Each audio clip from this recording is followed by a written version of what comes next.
Eu quero cumprimentar os irmãos com a paz do Senhor Jesus. Amém. Vocês estão bem? Vocês estão bem? Amém. Graças a Deus. Por favor, abra a sua Bíblia no tema que vocês escolheram, por gentileza. 1 de Pedro, capítulo 2, e nós vamos ler o verso de número 9. 1 de Pedro, capítulo de número 2, vamos ler a partir do verso de número 9. Enquanto vocês procuram o texto bíblico, eu quero agradecer a Deus, porque Ele é bom e porque a sua misericórdia dura para sempre. Estou feliz, pastor Josias, de retornar a esta casa. Que Deus em Cristo Jesus tenha abençoado o trabalho das suas mãos.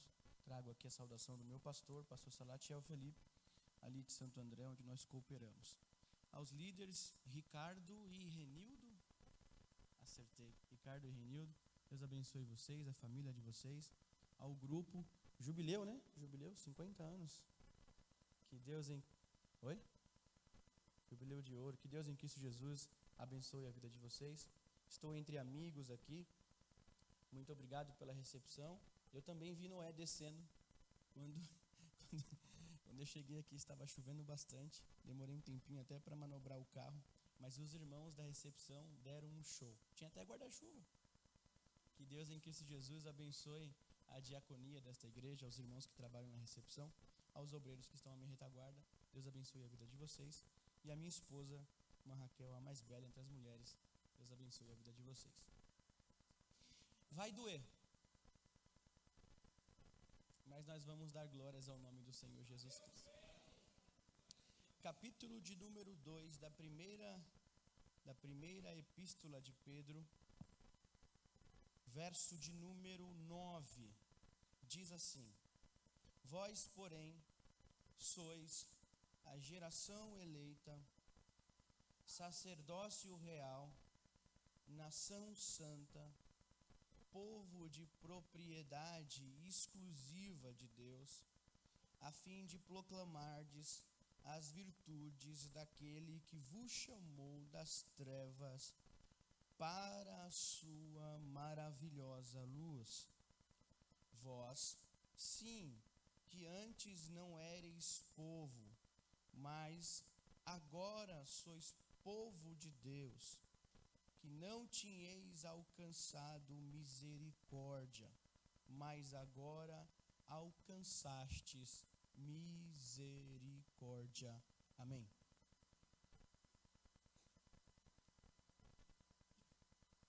Os irmãos sabem que o meu motor é 1.0. Eu vou devagarzinho, irmão. O importante é que você entenda a mensagem bíblica, tá bom? Antes de falarmos sobre o texto que Deus propôs no coração e na mente de vocês, e também transmitiu no meu coração e a minha mente, eu preciso fazer algumas observações iniciais.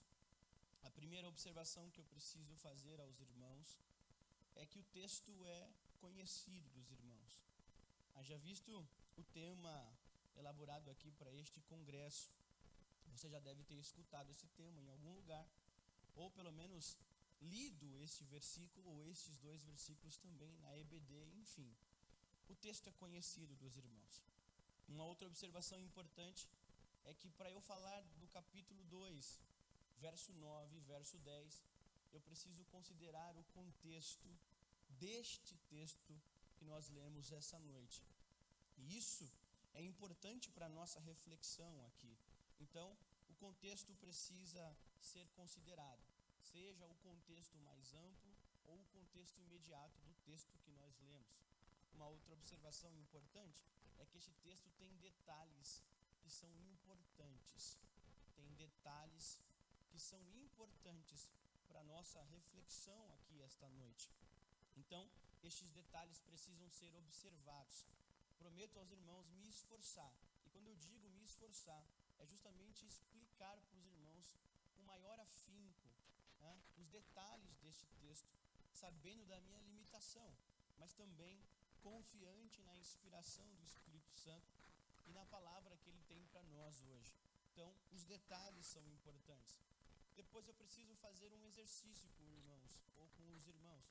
O exercício que nós fizemos, o primeiro é ler o texto. E é importante ler o texto. Depois eu preciso explicar o texto bíblico para vocês. E depois aplicar o texto bíblico na vida de vocês e também na minha vida. Porque senão eu não preguei. Eu tenho também responsabilidade pastoral. Apesar de ser novo, eu também tenho responsabilidade pastoral e eu preciso alimentar a igreja do Senhor. Então pode ser que o seu ouvido doa um pouco com as palavras fortes que eu vou falar aqui esta noite, mas vai curar a tua alma. Amém? Amém? Vocês estão comigo? Dito isto, passo a falar um pouquinho do contexto da primeira carta de Pedro às regiões dispersas na Ásia Menor. Irmãos, esta carta é considerada como uma carta entre as 7 cartas que também são consideradas de igual modo cartas gerais, ou cartas católicas, ou cartas universais. O que isso quer dizer? Que estas cartas, 1ª e 2ª Pedro, Tiago, 1ª, 2ª e 3ª de João e também Judas, são consideradas cartas específicas ou cartas gerais. O que isso quer dizer? Que diferente das cartas que o apóstolo Paulo emite, por exemplo, aos Filipenses, aos Colossenses, aos Tessalonicenses, à igreja de Corinto e à igreja que estava na cidade de Roma, essas cartas não têm um direcionamento específico, a um público-alvo específico. Esta carta, ela é direcionada a toda a cristandade da época, tanto a carta de Pedro, Tiago, João e a carta de Judas. Ela é direcionada a regiões mais distantes, onde estão concentradas a dispersão, ou o termo técnico para isso é a diáspora, os judeus que não vivem mais na região de Jerusalém ou da Palestina, mas que se dispersaram para as regiões, inclusive até Filipos, próximo da Europa. Esta carta em específico é uma destas cartas gerais que não tem um público-alvo definido, mas que é emitida a homens e mulheres que estão distantes, inclusive, da sua nacionalidade ou da sua nação. Quando esta carta foi escrita, Pedro morre por volta do ano 60 depois de Cristo, ou mais ou menos o ano 64 depois da morte de Jesus Cristo.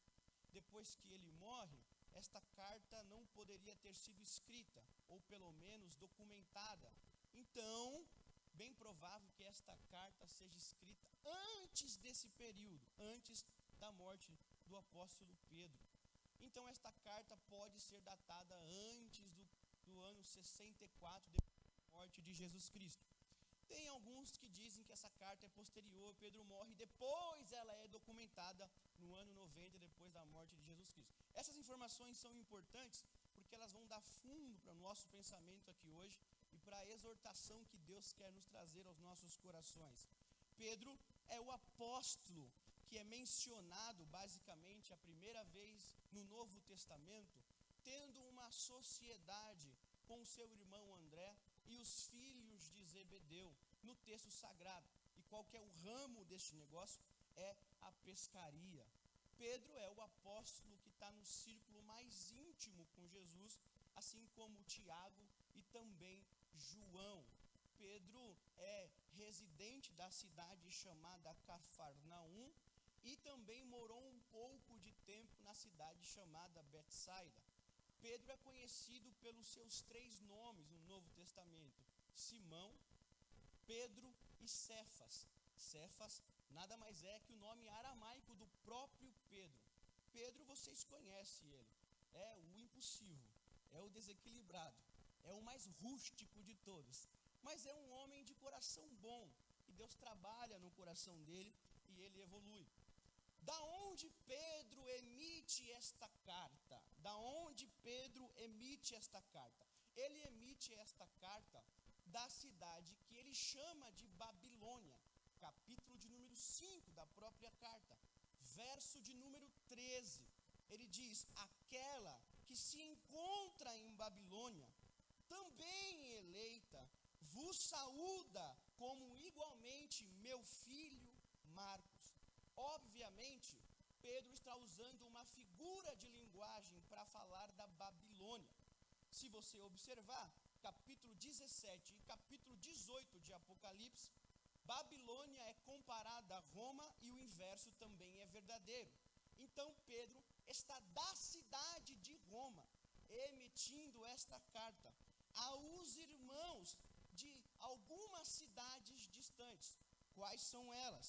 A cidade de Galácia, Capadócia, Ásia, Bitínia e Ponto. Aonde estão essas regiões hoje? Turquia Ocidental. Eram igrejas espalhadas que a gente não sabe ao certo quem foi o responsável por fundar esta igreja. Mas se você me perguntasse quais eram os tipos de pessoas que se compunham essa cidade, quais eram as pessoas que faziam partes dessas cidades, eu diria as mais variadas possíveis. As mais variadas possíveis. Lá, apesar de ter uma comunidade judaica que acredita em Jesus Cristo como o Messias, também tinham a maioria das pessoas que estavam lá, eram pessoas de cunho gentil, pagãos, conversos, novos conversos. Lembra disso? Eles eram novos conversos, recém-convertidos, recém-nascidos na fé. Eles eram pessoas que estavam se aproximando como povo de Deus. Fabiano, da onde você tira essa conclusão? Capítulo 2, verso 10. Não tinham misericórdia, alcançaram misericórdia. Eles eram gentios. O que mais tinham nessas cidades? Tinham escravos. Os escravos eram abundantes. Inclusive, no Império Romano, existia mais escravos do que cidadãos, tá? Existiam mais escravos do que cidadãos. Existiam mais pessoas escravizadas do que cidadãos libertos. A maioria das pessoas eram escravos ou libertos da escravatura. Mas esses escravos são orientados pela Epístola de Pedro, capítulo 2, verso 18, a serem submissos, a obedecerem o vosso Senhor e assim por diante. O que mais tinham nessa cidade? Essa cidade tinha muitas mulheres, assim como nas nossas regiões aqui presentes. As mulheres predominam, são maioria sempre, na verdade. Lá as mulheres também tinham, e Pedro orienta essas mulheres no capítulo 3, verso 1, a serem submissas, a participarem com o marido, etc e tal. Também tinha nessa cidade homens mais velhos, capítulo 5, verso de número 1, que Pedro chama de anciãos, ou até de presbítero em algumas traduções. Eles eram homens mais velhos. Olha só então o que se compunham essa cidade: de gentios, escravos, mulheres e senhores. Gentios, escravos, mulheres e senhores, e também os judeus que estavam lá. Era uma mini saladinha. Imagine servir a Deus com esses tantos pensamentos diferentes. O quão complicado é. Não parece hoje? Muita gente pensando diferente e tentando servir a Deus no mesmo lugar. Já tem um problema aí. Complica, não é verdade? E a grande graça de tudo isso é que não existe igreja perfeita, irmão. Não existe igreja perfeita. Se você está nela, já é um sinal da imperfeição. O problema veio com você. Na verdade, você é o problema. Você é o problema. Ah, não, eu não quero ir mais para essa igreja porque os irmãos falam mal um do outro. Vai para outra, vai encontrar o mesmo problema. As igrejas que apresentam-se na Bíblia não são perfeitas.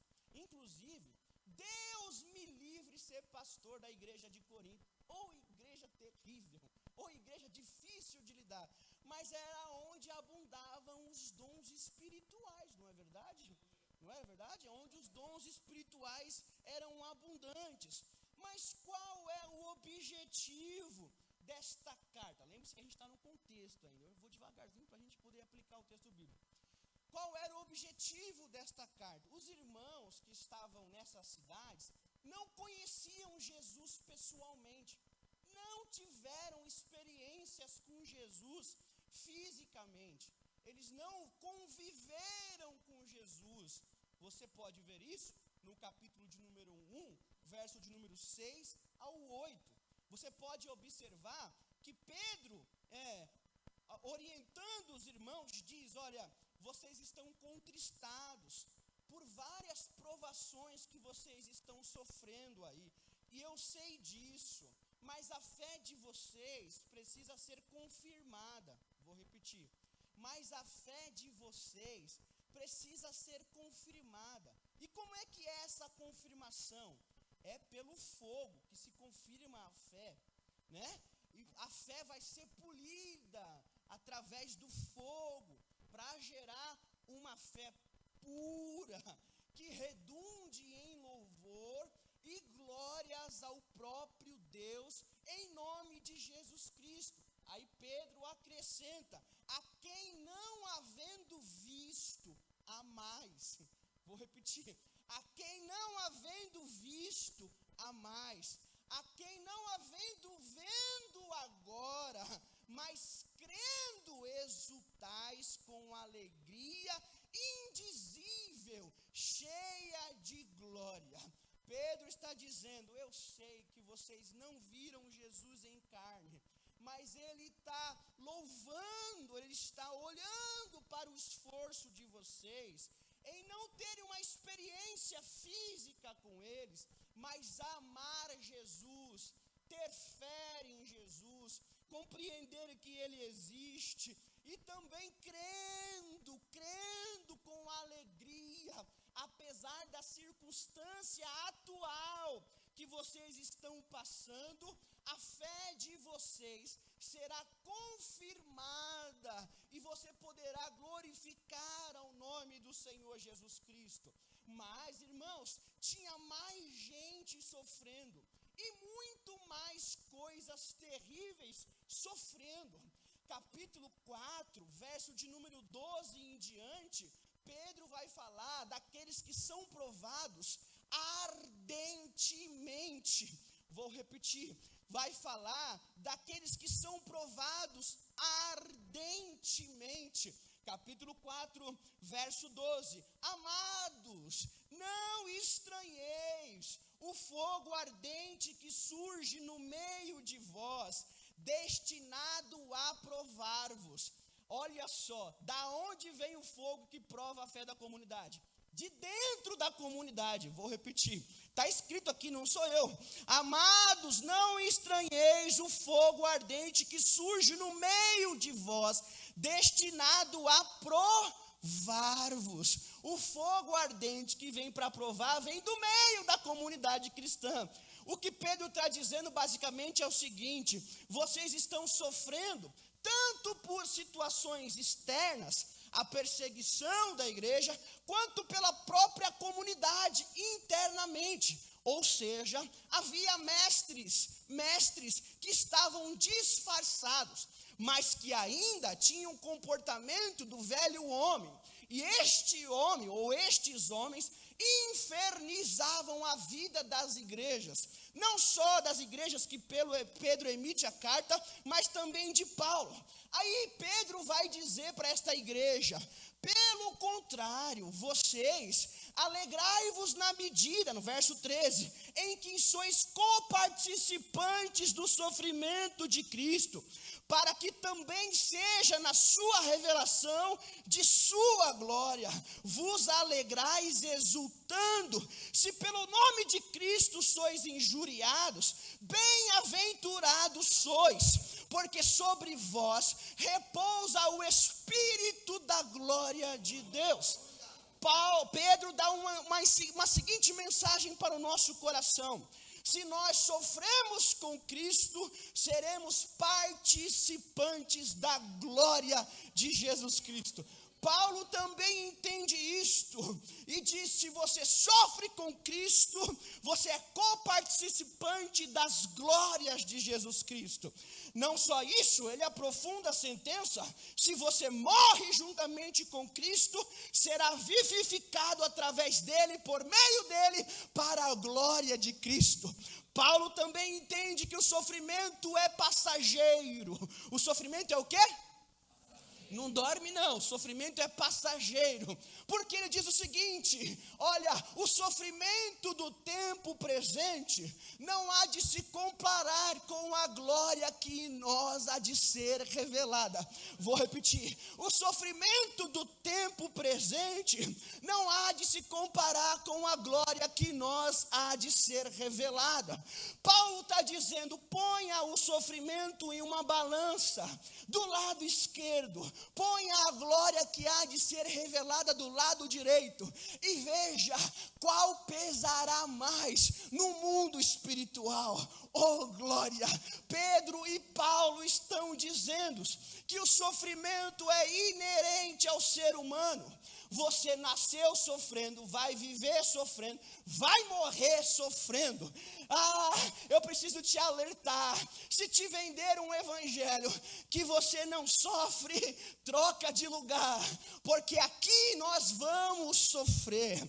Jesus nunca nos prometeu, os apóstolos também não, a Bíblia também não, que nós seremos isentos de sofrimento.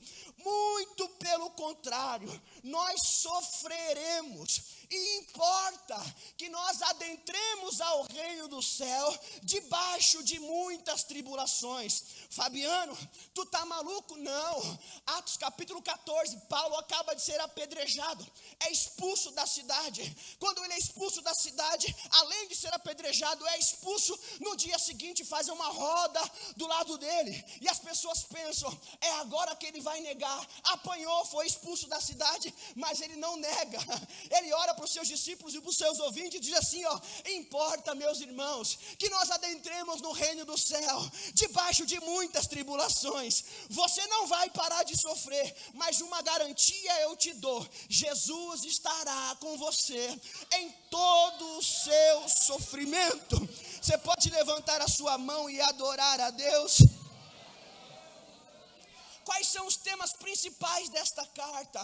O tema principal da carta de Pedro é o novo nascimento. A gente vê isso no capítulo 1, verso 3, capítulo 1, 23.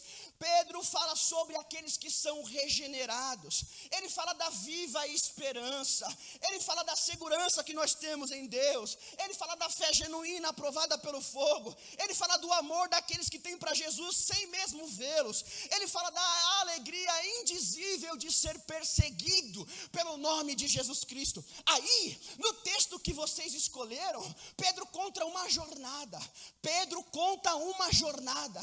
Na verdade, o capítulo que nós lemos, o verso de número 9 e o verso de número 10, não deve ser lido apenas o verso 9 e o verso 10. Nós devemos começar a nossa jornada de leitura no capítulo 1, verso 13, aonde Pedro começa a falar sobre a santidade de vida. Você acha que é fácil ser geração eleita? Você acha que é fácil ser sacerdócio real? Você acha que é fácil ser propriedade exclusiva de Deus? Pedro nos alerta: vocês precisam se revestir da santidade de Deus como filhos que não se amoldam às paixões deste mundo.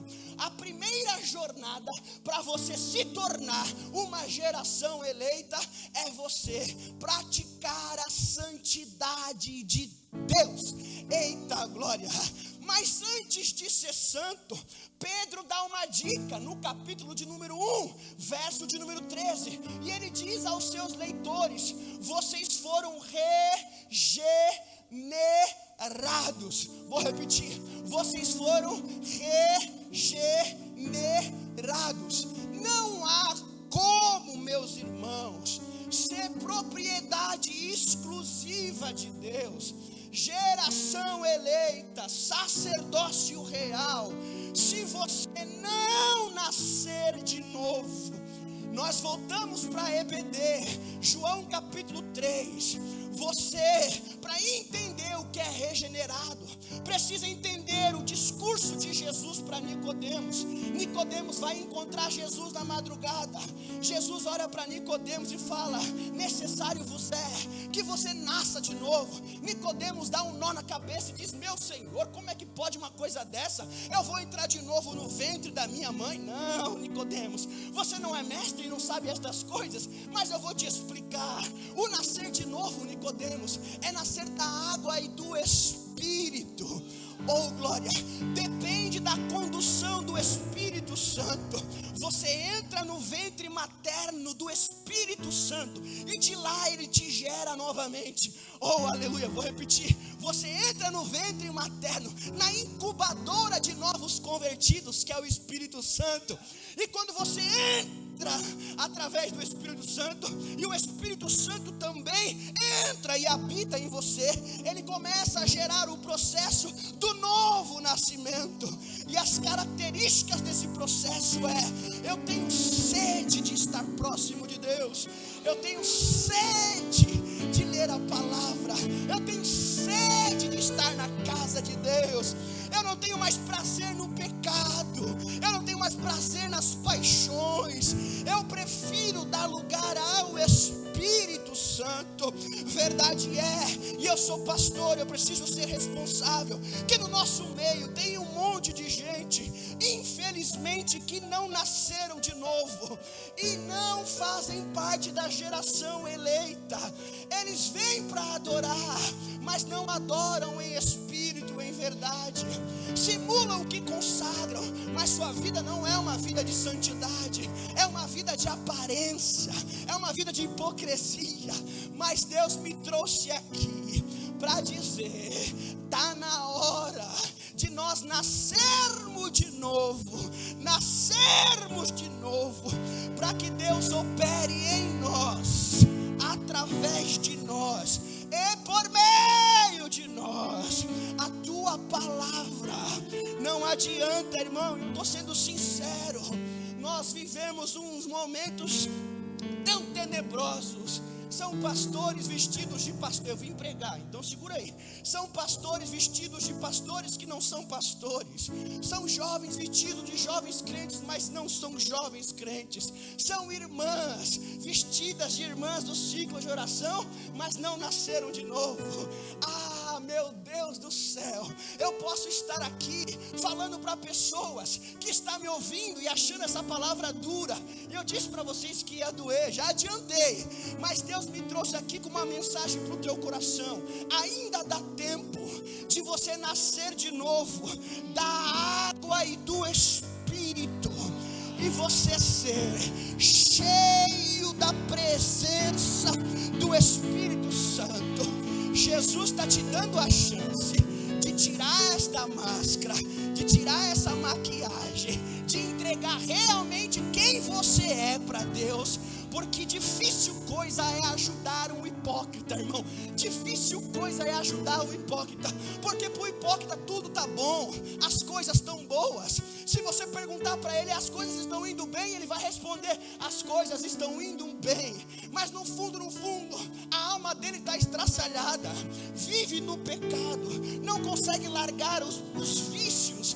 Aí você pergunta para ele: está tudo bem, está tudo bem, para a glória de Deus. A hipocrisia atrapalha o nosso devocional. Segura no banco, que eu vou falar uma coisa verdade para vocês. Deus está pouco se lixando com as suas conquistas, Ele está preocupado com as suas renúncias. Eu vou dizer de novo: Deus não está preocupado com as tuas conquistas, Ele está preocupado com as tuas renúncias. Quanto você tem renunciado ao pecado? Quanto você tem renunciado ao contatinho do WhatsApp? Eu vou pregar, Jesus, vou pregar. Quanto você tem renunciado aos contatinhos do Instagram? Quantas baladas você não deixou de ir? Quantas amizades você não dissipou diante da tua presença para servir a Deus? E eu tenho uma notícia: Deus está vendo e vai honrar as tuas renúncias. Quem pode levantar a sua mão? Eu já estou me aquecendo aqui para a presença do Espírito Santo. Mão direita para o céu, mão direita para o céu. Deus está dizendo: eu estou vendo o teu esforço em me adorar, no meio das tentações, dos pratos, dos convites. antes dos disse-me-disse, das tentações carnais. Eu não sou besta, eu tenho 31 anos, eu sei como funciona. Das tentações de olhar o que não é para olhar, de ver no computador o que não é para ver, de mandar o que não é para enviar. E o Espírito Santo está dizendo: eu vim aqui hoje como profeta de Deus para dizer para a tua alma: eu vou honrar o teu compromisso com a minha palavra. Eu vou. Baixou a mão por quê? Levanta a mão aí. Jesus está dizendo: não existe uma geração perdida. Na verdade, existe uma geração escondida em Deus, que está se preservando. Santidade convém à igreja. Vou repetir: santidade convém à igreja. Vai ter muita gente, pastor Josias, que vai sair daqui, vai terminar o relacionamento, vai bloquear alguns contatos, mas glória a Deus, porque enquanto você honra Jesus, Ele honra o teu ministério. Vai uma palavra profética agora. A dispensa de Deus acabou de abrir na minha cabeça e eu preciso profetizar. Porque você está me honrando, eu abro a porta da faculdade. Porque você está me honrando, eu abro a porta de emprego. Para que você está me honrando, eu vou preparar um casamento sadio na minha presença. Porque você está me honrando, eu derramo dons espirituais sobre os teus ombros, da palavra de cura, de discernimento, batizo com o Espírito Santo, variedade de línguas. Só quem recebe. Jesus está honrando a renúncia desta igreja. Quem pode levantar as suas mãos?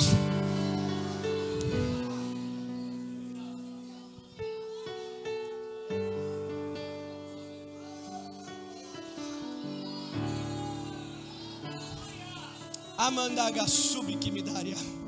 Cutuca esse irmão, diga para ele: está na hora de renunciar. Cutuca ele, está na hora de renunciar.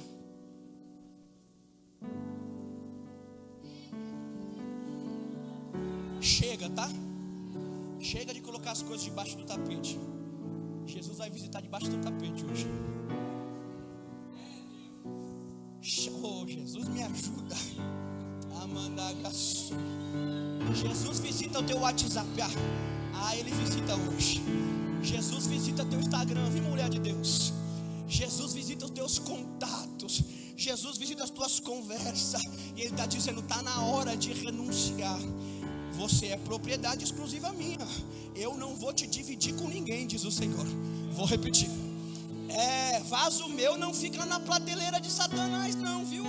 Nem que eu tenha que te desmanchar e fazer de novo, mas eu não vou deixar você cair na mão do adversário. Nem para desviar mais tu presta. Gálatas capítulo 5, verso 1: para a liberdade foi que Cristo vos libertou. Tente desviar, tente, só tente. Se Jesus não te pega, se o Espírito Santo não move aqui dentro e não te traz de novo para esta casa, e você não entra para aquelas portas chorando, tente largar o arado, tente largar a cruz, tente largar o ministério, porque o Espírito Santo vai te incomodar e vai te trazer de novo. Eu vou parar, vai nada. Eu vou desistir, vai nada. Quando tu pensar, meu Espírito vai se mover. Aliás, você disse: não vou hoje não. Aí está aí choroso, levantando a mão, dando glória. Meu último congresso. Jesus não vai deixar a tua lâmpada apagar.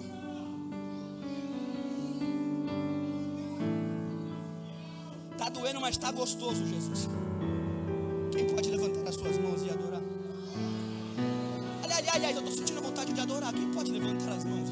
Eu também vim prestar um culto de adoração a Deus. Quem pode? Quem pode levantar as suas mãos? Eu sei que está sofrendo. Eu sei que a porta não abriu. Eu sei que tem muitas tentações, muitas paixões, mas o Espírito Santo está consolando a nossa alma. Enquanto você resiste ao pecado, eu dou graça pelo meu Espírito à tua vida. Eu vou falar de novo. Enquanto você resiste ao pecado, eu estou dando graça à tua vida, para você passar por essa tribulação. Quem pode levantar as suas mãos? Quem pode adorar a Deus?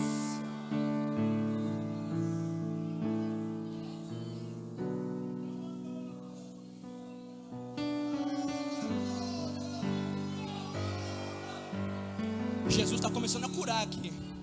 Não precisa de muito. Jesus está começando a curar alguma alma aqui, pastor. Você vai sair daqui com sede de ser santo. Amanda ganto kessia e mandai camanacia comunuriavas. Já estou ouvindo língua estranha. É gente pentecostal. Se não gosta, boquinha fechada. Mas se você gosta, pode levantar as suas mãos, sentir que o Espírito Santo está visitando o teu coração, mais profundamente que Ele já tem visitado, e curando a tua alma. Esta noite você vai chegar em casa e vai dormir tranquila, vai dormir tranquilo, porque o Espírito Santo está movendo em seu coração. Eu sinto a minha alma tremer aqui, pastor Josias. Ele está me inspirando para pegar.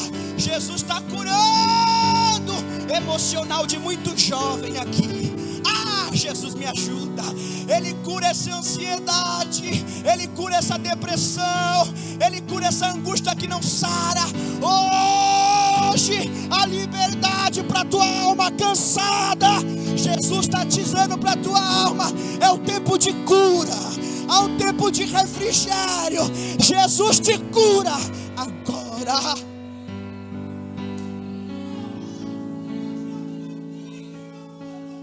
Me candacé e mandai comundo yavasu me camanto que hacia maná ela me aio comundo e semi raioteria. O Espírito Santo abriu aqui esta noite dons espirituais. Jesus está me impulsionando aqui. Você entrou pedindo e Jesus está usando a minha boca para dizer: eu estou dando agora. Sinta a presença dele aí, da planta do teu pé ao alto da sua cabeça. Seja curado agora.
Aleluia, Jesus.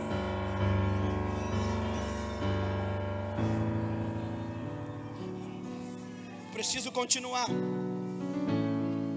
Aí Pedro fala no capítulo 2, verso 1: despojando-vos, portanto, de toda a maldade, dolo, hipocrisia, invejas e toda sorte de maledicências. Verso 2: desejai ardentemente, como crianças recém-nascidas, o genuíno leite espiritual, para que por ele vos seja dado crescimento para a salvação. Oh, irmãos, Jesus usa Pedro, e eu queria fazer aqui, eu já vou me encaminhar para o encerramento. Pedro vai falar o seguinte: olha, se despoje. E aí a expressão que ele usa no grego é apotetemi, que é basicamente: tire essa roupa. Quando Pedro vai dizer assim, ó, vocês precisam se despojar, ele está usando a metáfora da roupa. Tire esta roupa de maledicência, hipocrisia. Tire. Não é uma decisão do espírito, é uma decisão do indivíduo. Você que escolhe viver uma farsa ou vou viver a verdade. Você que escolhe.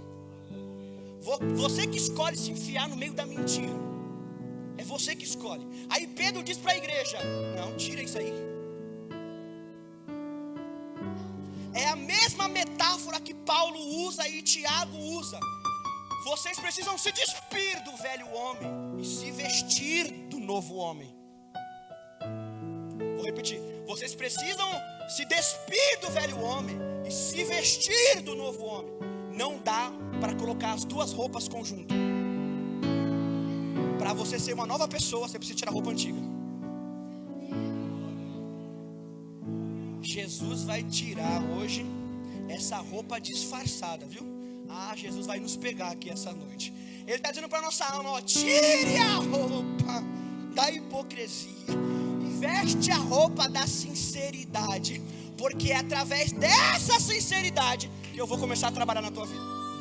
Admita que você não está indo bem, seja sincero com o Espírito Santo, porque a partir do momento que você admitir que você está vivendo uma vida velha de pecado, Ele vai começar a curar a tua alma.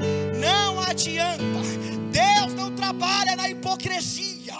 Deus trabalha com pessoas que são sinceras. Ele prefere você quebrado diante dele do que você um fingido santo.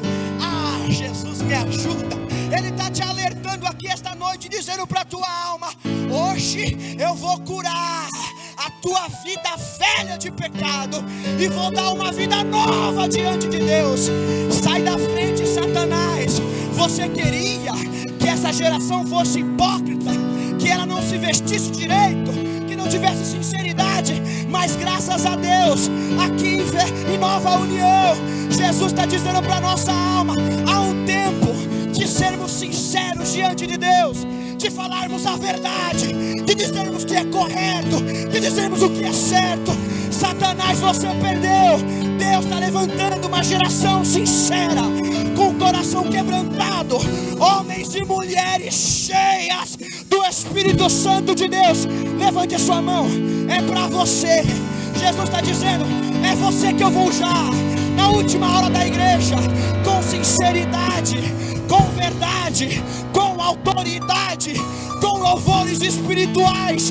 Você que eu vou usar na regência, na liderança, no pastorado. É você que eu vou levantar com sinceridade. Fecha a tua mão e receba essa.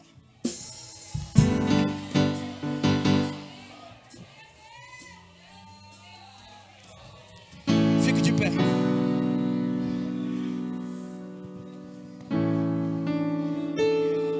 Aí, lembra que é um processo para eu ser geração eleita?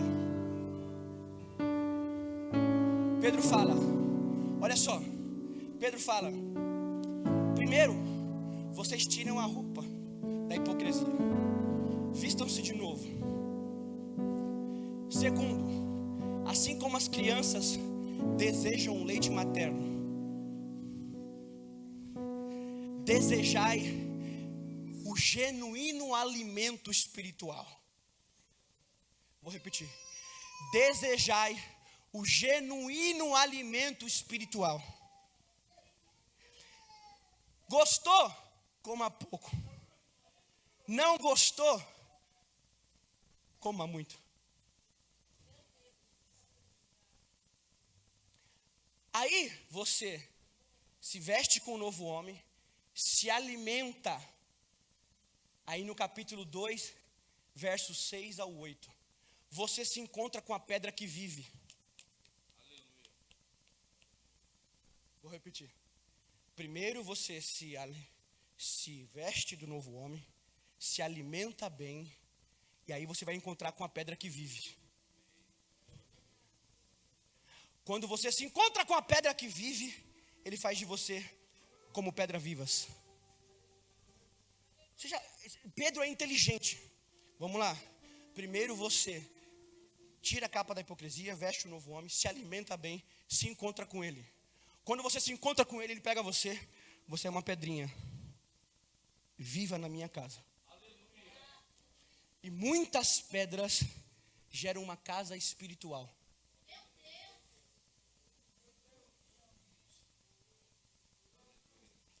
Você sozinho não é igreja. Você sozinho não é templo. Vou repetir. Você sozinho não é igreja. Você sozinho não é templo. Nós juntos, pedrinha por pedrinha, formamos a casa espiritual de Deus. Mas apesar de você se vestir bem, comer bem, se tornar uma pedrinha, você está abaixo da pedra angular. Jesus ainda governa a igreja. Eu vou repetir. Jesus ainda comanda a tua vida. Jesus ainda faz de ti um vaso de honra para a presença dele. Aí, irmãos. Aí Pedro fala, depois de tudo isso, agora sim, vocês são geração eleita.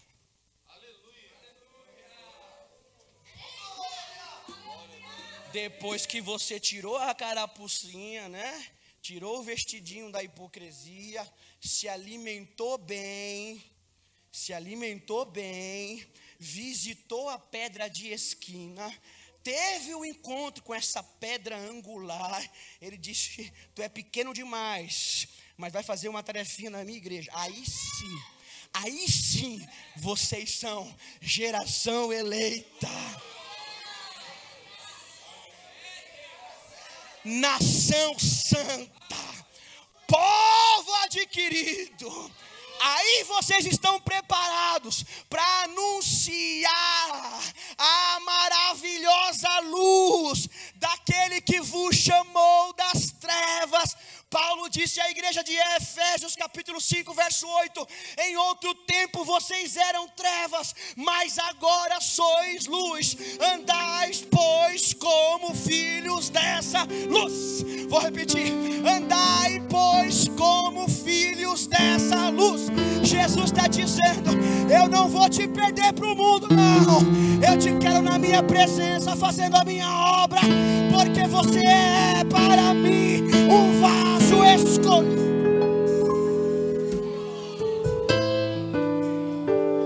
É um processo. Eu queria orar com vocês. Eu não vou te chamar aqui na frente, eu não quero testar, mas eu queria que você orasse aí no seu banco, mas orasse de forma sincera, tá? Deus conhece o teu coração, viu? Não adianta, Vossa Excelência,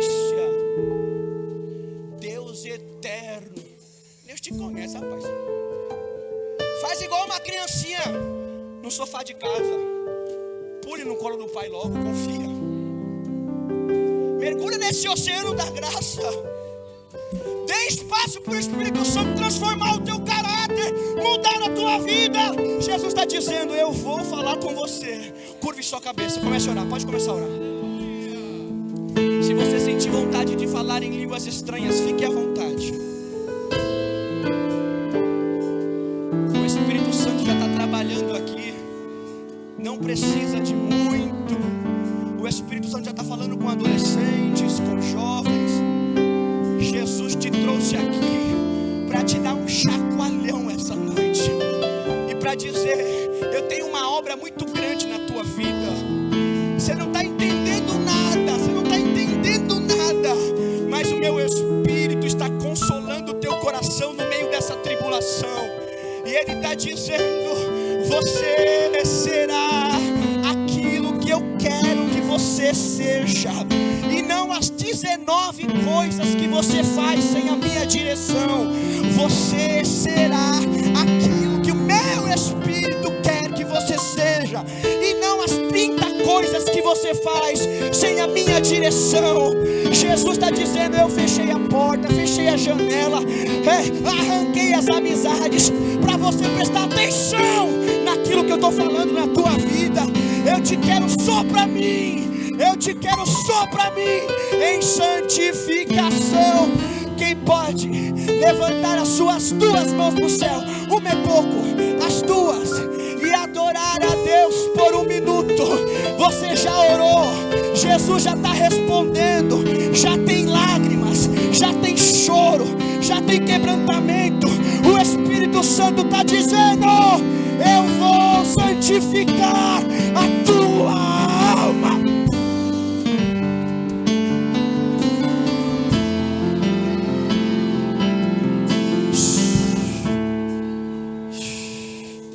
Eu preciso encerrar. Tem alguém aqui?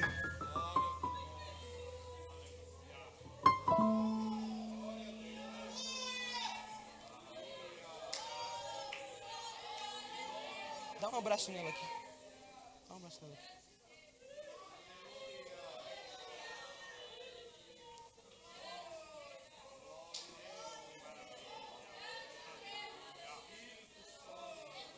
Tem alguém aqui? Eu estou sentindo minha alma tremer. Tem alguém aqui que não é cristão ou está afastado? Levante sua mão aqui, só para eu te conhecer. Não é cristão ou está afastado? Levante sua mão, só queria te conhecer. Foi para longe de Jesus? Ou não é cristão? Levante aqui sua mão, só queria te conhecer. Os obreiros me ajudem, não conheço todo mundo.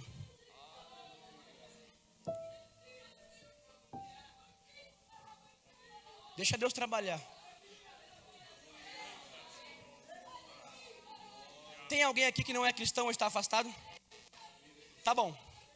Vamos orar de novo aqui. Eu preciso orar por vocês.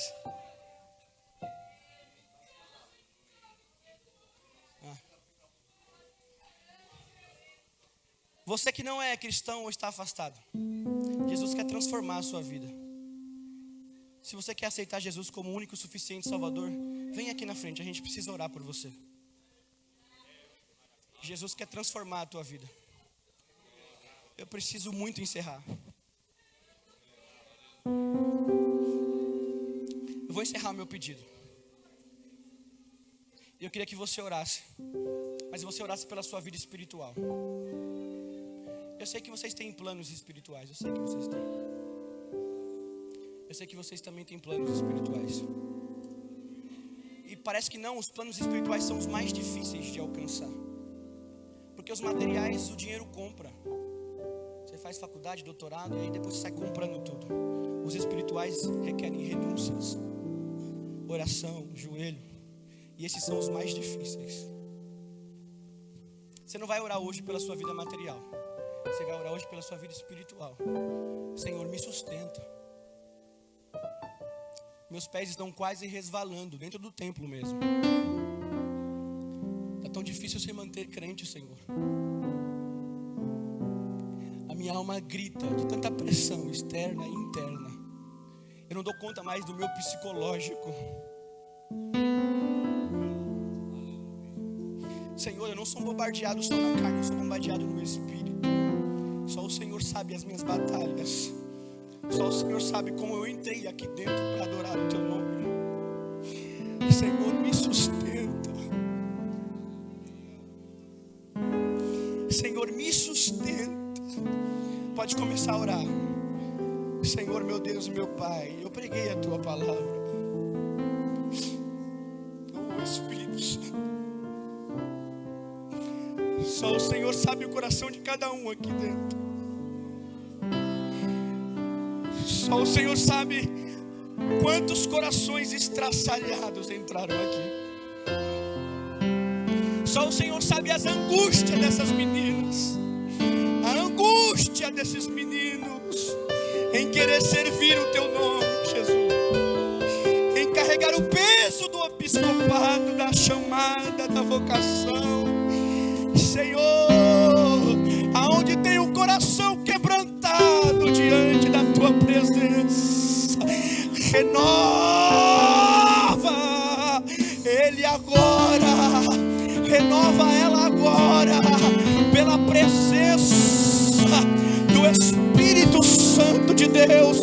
Seja renovado agora, seja renovado agora, seja renovado agora. O Senhor renova, meninos e meninas. Eu confirmo o pacto que fiz com a tua alma hoje. E Ele está dizendo: eu não abro mão da tua presença na minha casa,